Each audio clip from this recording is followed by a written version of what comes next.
Hey guys, welcome to this episode of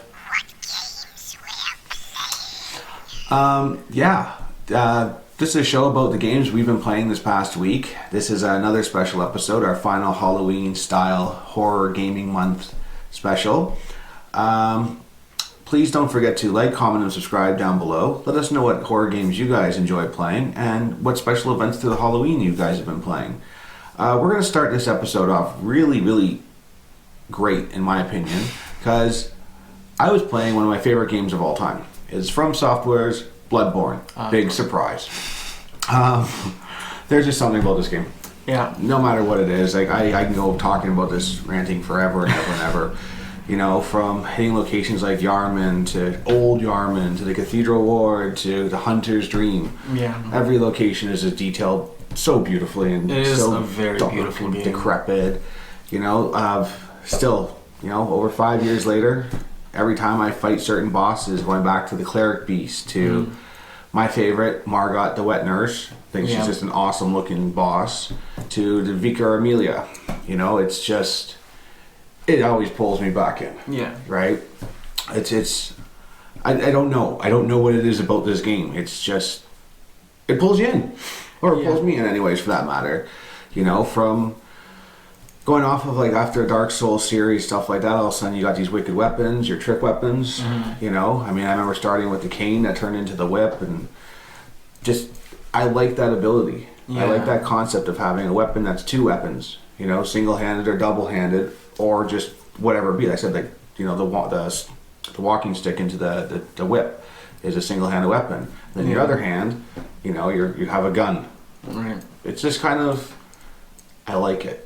I've loved it. It's fast paced. There's really no blocking. Like, let truth be said, it's all dodging, or trying to shoot and make them stumble. I mean, even how many times I've been through it, you know, running through, fighting Jarman, the first hunter, and then finding all the umbilical cords and getting the true ending, fighting Moon Presence and stuff like that.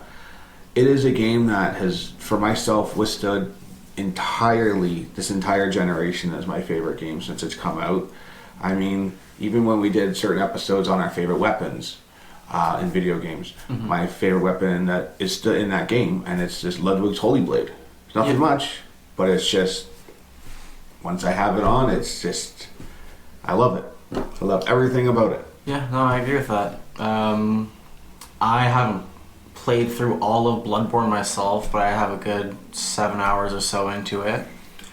And I agree, it's beautiful. The mechanics of the game are amazing. The concept of the changing weapons, the fact that you can just change your combat style so quickly and on the fly.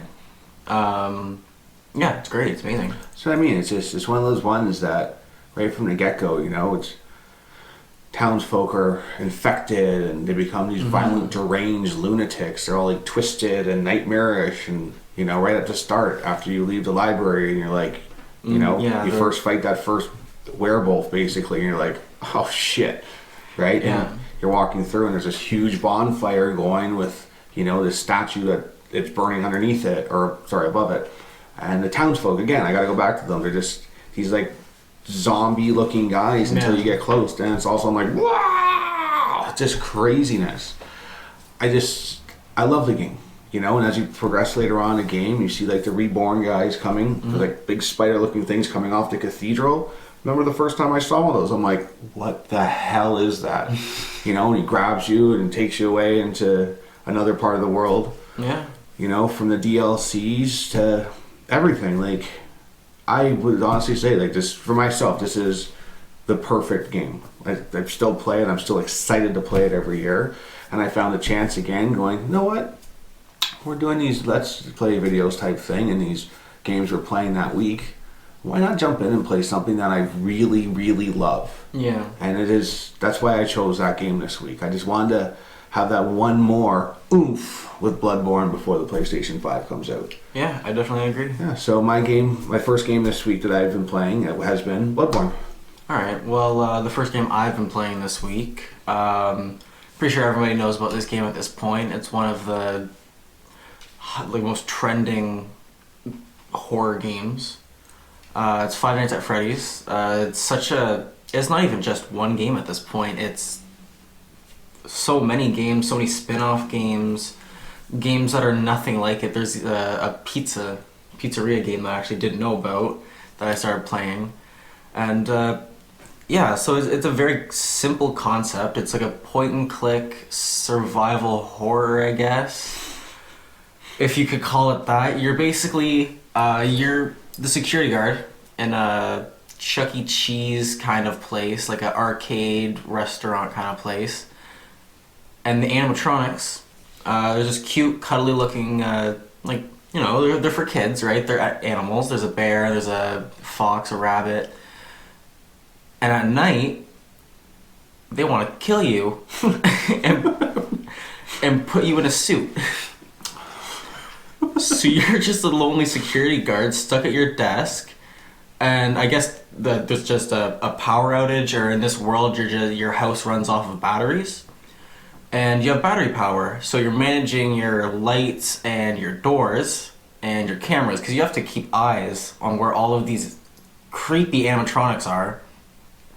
And then sometimes, like, they'll come right up to your doors, and you'll have to turn the lights on because you can't see them. Like, it's pitch black. And then sometimes it'll just be like, I thought I heard something over there. And it'll turn the light on, and there's just like 3 of them right at the door. And it's like, okay. Oh, Joe, cool. That would make Joey jump. So you're managing your power with closing doors and checking lights and your cameras. You're trying to make sure these people are where they're supposed to be. And then when they're not, you're terrified. And even though there's nothing like when you die and you don't close a door, you don't find them and they get you, it's just a simple little jump scare. But there's so much more terrifying stuff to this game than just that jump scare. It's just the atmosphere and just the watching your power just slowly dwindle away, watching your clock like, I still got 2 hours. And it's just, it actually kind of freaks you out sometimes. It gives you a lot of, it makes you uneasy. And I was surprised. I thought it was going to be just kind of like, yeah, whatever, a little jump when he jumps at you. But no, I was uncomfortable for most of my time playing that game. You know, I've never played it. I've seen it. I've seen it on Xbox Live there and everything like that. I think I actually have downloaded it. I myself have never played it. Yeah, they don't really give you too much in the way of instructions. When you first load into it, you get a little audio clip playing from a phone recording. Mm-hmm. And it's basically, I guess it's one of the old security guards or maybe whoever's hiring you or the boss of the place. And he just kind of tells you, yeah, so welcome to your new job. You have the cameras and the lights and you can lock your doors. Oh yeah, by the way, the animatronics wake up at night and try to kill you. Okay, bye. That's cool. And you're just kind of like, what? That's cool. And yeah, like even though it was scary and creepy, I still found myself laughing at a lot of points of it. It just has a unique charm to it. I don't quite know how to explain it. You kind of have to play it yourself. Yeah, I said I've had it on my Xbox for some time now. I've never actually been able to jump into it. It's always been something else catches my eyes, but I've heard a lot about it, especially with the horror genre and Halloween around. And you know, maybe I will just check it out because we all know I like horror games and stuff. So hopefully it catches my attention too. Yeah, because it sounds like it's There's pretty good. Actually, a surprising amount of lore behind this game. Oh, really? I mean, I at this point, a lot of these indie games that look simple on the surface, they do tend to have very deep stories. Yes. But this, I didn't think there was anything because it's just you have maybe 12 cameras, which is just still images, right? And then you have your main control room, right? So in the game, you only have about 15 images, not even video, right? And yeah, like there's some crazy deep story. Always makes it good for investigating those crazy deep lores, right? I think there may just be a Prove Me Wrong. Oh. Coming out soon about Five Nights at Freddy's. Always good, always good. Well, for my second game, I jumped into something that was just fun. Oh, yeah? Straight out fun. And I know you'll appreciate this one. I was sitting there and I was like, you know what? Looking through things of what to play. Am I going to play, some Call of Duty Warzone? Am I going to check out the Borderlands event, Halloween event, this and that? And I decided, you know what? It's been some time since I've actually played this game. And I want to check out their Halloween event as well, I'm going to be honest. Because the only other one I played was Hellpoint. Well, I jumped back into Killing Floor Part 2. Oh, okay. And I have had nothing but a blast playing it for always a fun game. The last couple days.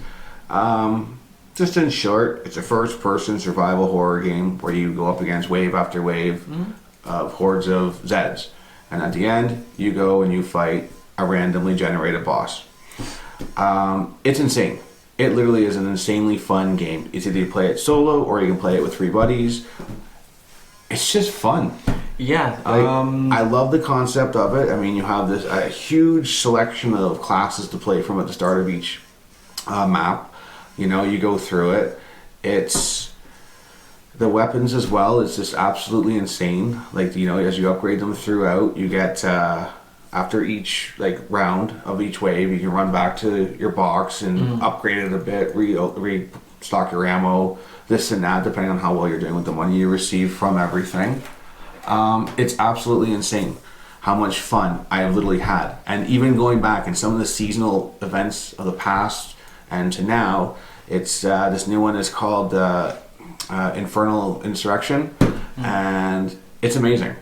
I mean, nothing is better than having a minigun in a game where you're just being hunted down by hordes of Zeds. Yeah.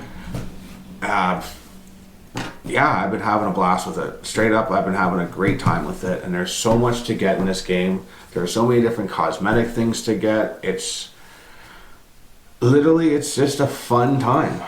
Nothing serious about it. It takes place a month after the first Killing Floor story goes. And at this point in time, the outbreak has kind of spread beyond Europe.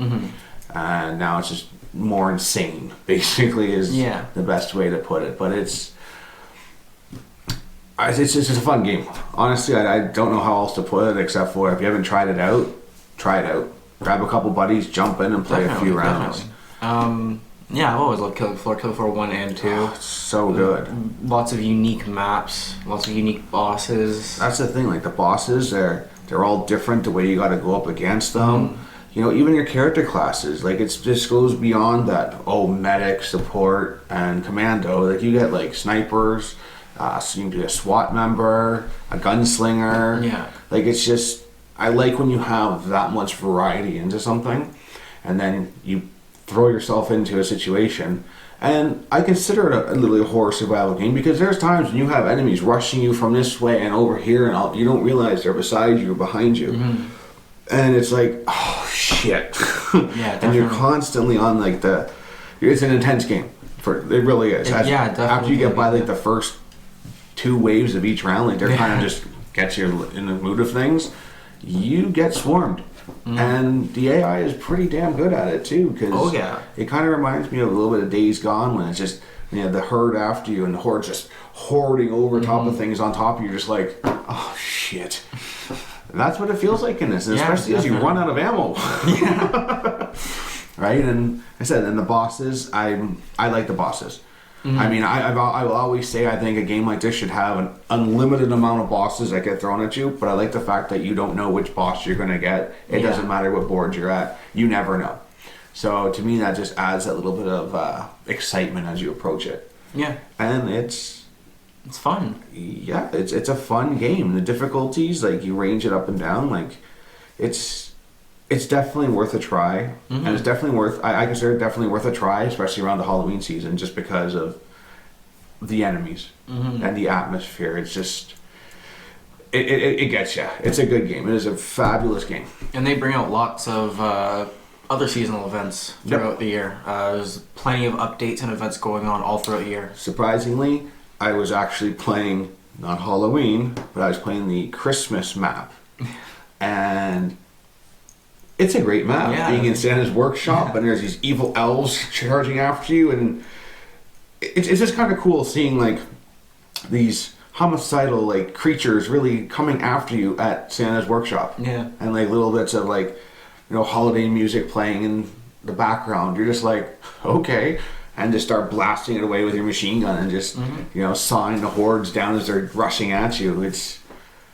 It's fun. It definitely, I will say one thing though, single player is fun, but playing with a group of buddies is completely what this game is meant for. Yeah, I have to state meant that. to be played with a bunch of friends. Like, it is a lot of fun getting to know the map when you're playing solo, but literally, I firm believer this game was created as a multiplayer game. Yeah. And I suggest that anybody plays it, grab 3 buddies and just go. And you won't be disappointed. It is so much fun. If you like the first person survival horror type games or just a first person game, by far this is an underrated game. Even the public lobbies, it's a very good community. I've played a couple of rounds of Killing Floor with just public lobbies, randoms. And it's a very good community. It's not toxic at all. They all just want to have fun. Yeah. Right? Yeah. Everyone's on the same page. The grind is pretty hard as you're trying to level up your guys at points. Like, it is a grind. But you know what?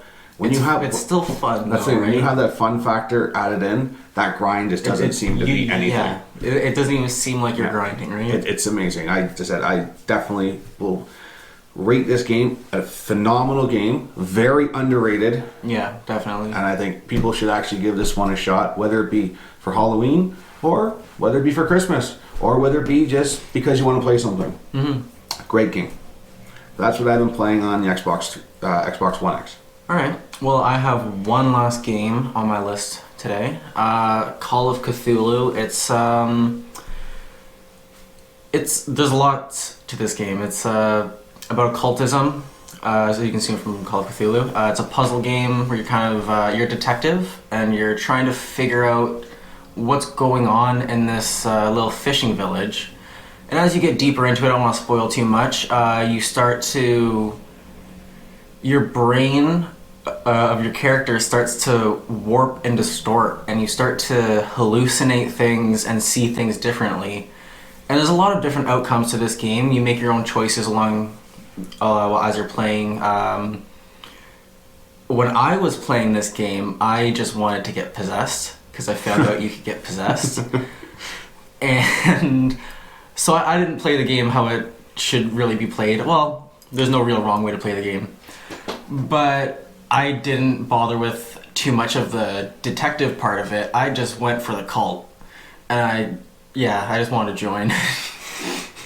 So, essentially, along this journey, you're going to meet people and you're going to see some really insane things. Towards the end of the game, again, I don't want to spoil too much, but there's an absolute insane event that happens to the town, and you're gonna walk around that town and just be amazed. I was in awe. Throughout this whole game, amazing. I loved this game. I played it a little while ago. That's why I'm not the freshest on it. But still, I definitely recommend you play this game. There's lots of replay value to this game. There's different ways to play this game. You can do the occult ending, you can do a detective ending. And if you like just creepy ideas and you like occult and demons and demonology and stuff like that, definitely play this game, because a lot of the enemy art and the animations for some of the creatures that you face is just so... Doesn't it have that Lovecraftianness to it? Is it a Lovecraft game? Like it is Lovecraftian, yeah. So it is like Lovecraftian creatures, not demons. But yeah, it's just something about the way these creatures look and walk, and they get into your mind, not even just in the game, but as like your actual mind. It was just crazy. That's the only way I could really explain the experience of playing this game. Nice. Yeah. I haven't played that one either. I've seen it for a while there, but again, one of those ones that you want to play, but you're playing so many other things. I definitely recommend checking it out. It's not the longest game. I think I ran through it in about 7 or 8 hours. Okay. But I enjoyed my entire playthrough. A lot of the puzzles, some of the puzzles are a lot more complicated than you'd expect. There were some puzzles where you're looking through different lore, like tomes, or you're looking through Bibles and you're trying to like match Bible scripts and passages and find codes and stuff, and it was just a blast. Nice. No, it's just had my attention before. It's just, again, it's one of those ones where, you know, just don't have time to play it. But I wanted to, like, I really have, because anything Lovecraftian is always has that impact, that psychological with the visual horror of the Victorian era. And if you're a fan of like the style of games, like the Telltale style of games, with the more like story-driven, more choices, less actual action that you're taking, because that's what this game is. But there is a lot more to this game than there are most of these other games, but it's along the same lines, and if you enjoy games like that, I definitely suggest you check this out. Nice. Might have to actually go check it out quickly just to see. So it's only a 7-hour playthrough, so that's... Yeah, it's not too long, and I guarantee you'll enjoy your entire playthrough. Nice.